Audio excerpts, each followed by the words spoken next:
Assalomu alaykum hurmatli qatnashchilar. Mana navbatdagi mebelimizni Samarqand shahar Tayloqqa qo'yib berdik.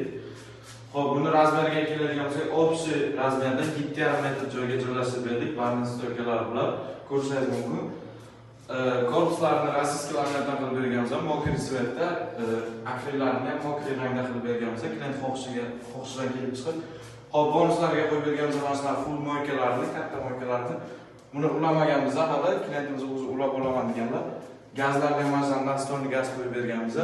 Hop, bunga ishlatgan mexanizmlar Ponle Samel firmaniki, Ponle vakuumni tortmalargacha tandem mexanizmlar qo'yib berganmiz. 70 kilogacha vez ko'taradi. Ichkaridan qo'shimcha qo'yish tortmalari bor. Ponle vakuum taglarigacha tandem mexanizmda katta tortmalarni tushirib berganmiz. Bu tomonga mana kupenli eshiklarni qo'yib berganmiz. Ichlarida ko'rishingiz mumkin, polkalar ham bor. Bemalol foydalansa bo'ladi. Xo'p, kimga sizlar xizmatlarimiz kerak bo'lsa, Samarqand viloyati bo'ylab dastlabkasini beramiz ekan. Bundan tashqari boshqa viloyatlardan bo'lsa, kelishilgan holda pastdagi nomerlarga aloqaga chiqaverasizlar. Telegram kanalimizda kommentariyani boshiga belgilab qo'yaman.